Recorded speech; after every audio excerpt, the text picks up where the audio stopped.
Myself, Shafiqul Islam from the historical place Palashi. Hello friends, how are you?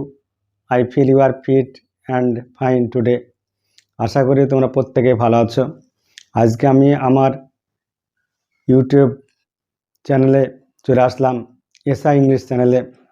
আজকে আমি আলোচনা করব তোমাদের সঙ্গে জয়নিং সেন্টেন্সের 2 নম্বর যে অংশ, কমপ্লেক্স সেন্টেন্স। কমপ্লেক্স সেন্টেন্স কি, কমপ্লেক্স সেন্টেন্স ধরার উপায় কি, কমপ্লেক্স সেন্টেন্স কীভাবে তৈরি করা যায় সে সম্পর্কে জানতে আজকের ভিডিওটি খুবই গুরুত্বপূর্ণ হতে চলেছে। তোমরা অবশ্যই ভিডিওটি দেখতে থাকো। প্রথমে জানতে হবে কমপ্লেক্স সেন্টেন্স মানে হলো জটিল বাক্য।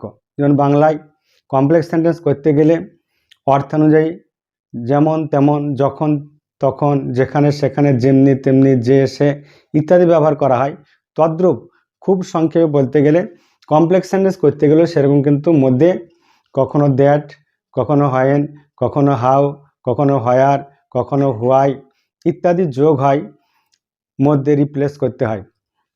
তবে তার আগে আমাদের জানতে হবে যে কমপ্লেক্স সেন্টেন্স করার সময় ক্লজ, বাক্যাংশ যে অংশ আছে ক্লজ সম্পর্কে জ্ঞান থাকা অবশ্যই দরকার। Adjective clause, noun clause, relative clause ইত্যাদি, অ্যাডভার্বিয়াল ক্লজ ইত্যাদি ক্লজ আছে। সেই ক্লজগুলোও কিন্তু জানতে হবে আস্তে আস্তে তোমাদেরকে। তাই ক্লজ নিয়ে আলোচনা করে সিম্পলি আমি কয়েকটি উদাহরণের সাহায্যে তোমাদেরকে জটিল বাক্য কমপ্লেক্স সেন্টেন্স সম্পর্কে জাস্ট একটু ধারণা দিতে চাচ্ছি। পরবর্তীতে আমি ডিটেলস যখন আলোচনা করবো তখন কিন্তু তোমরা পুঙ্খানুপুঙ্খ জানতে পারবে কমপ্লেক্স সেন্টেন্স কী এবং কীভাবে করতে হয়। তাই চলো লেটস স্টার্ট, চলো শুরু করা যাক।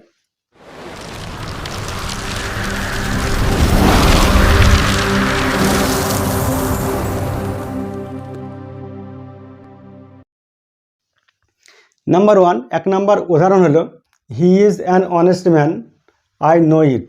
সে হয় একজন সৎলোক, আমি এটা জানি। তাহলে এখানে মেনলি সাধারণত মধ্যে কি যোগ করব, মধ্যে দ্যাট যোগ করে এটা কিন্তু করব। তাহলে হি is an honest man that I know. এটা ঘুরিয়ে লেখা যায়, I know that he is an honest man. I know that he is an honest man ঘুরিয়ে লিখতে পারি প্রয়োজনে, নিজের সুবিধার্থে বা বোঝার সুবিধার্থে। Number 2, I know the man, he is a neighbour. আমি লোকটিকে চিনি, সে হয় একজন প্রতিবেশী, বা হি ইজ মাই নেইবার, সে হয় আমার একজন প্রতিবেশী। তাহলে আমি লোকটিকে চিনি, যে হয় আমার একজন প্রতিবেশী। তাহলে এখানে আই নো দি ম্যান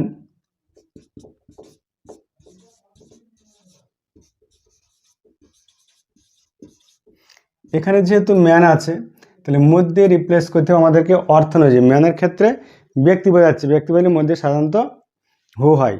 তাহলে এখানে হু যোগ করব, হু। যেহেতু এখানে হু যোগ করলাম সেহেতু হিটা লেখার কিন্তু দরকার নাই। এই হুটা দিয়ে ম্যান এবং হি এর মধ্যে একটা সংযোগ করছে। Who is a Neymar.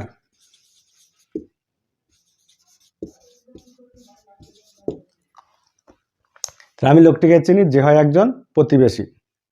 Number 3, father gave me a pen. বাবা আমাকে একটি কলম বা পেন দিয়েছিলেন। ইট ইজ নিউ, কলমটি হলো নতুন। তাহলে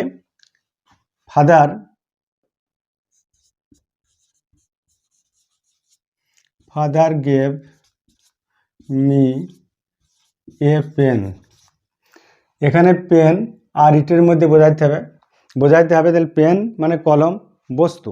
আমরা কি জানি, বস্তু বোঝালে সেখানে কিন্তু মধ্যে হুইচ রিপ্লেস করতে হয়। তাহলে father gave me a pen which, WHICH, which is new, NEW, new. অর্থ অনুযায়ী এগুলোর মধ্যে কিন্তু রিপ্লেস হয়েছে খুব simply. I know the place, আমি জায়গাটি চিনি বা জানি। Rabindranath was born here, Rabindranath Tagore বা রবীন্দ্রনাথ বিশ্বকবি রবীন্দ্রনাথ ট্যাগর এখানে জন্মগ্রহণ করেছিলেন। যেহেতু জায়গা বোঝাচ্ছে সেহেতু মধ্যে কি হবে, প্লেস, জায়গা, হোয়ার মানে কোথায়। তাহলে I know the place,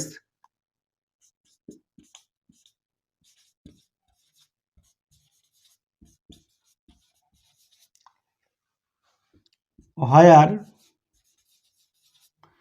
Rabindranath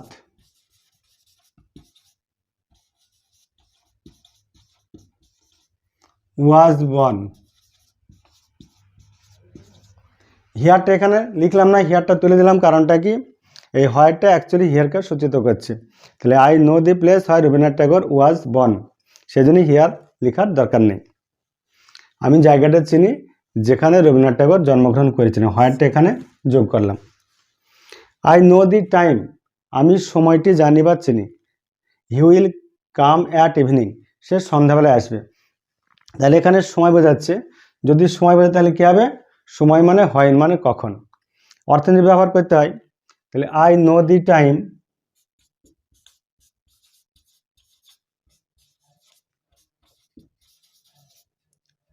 I know the time when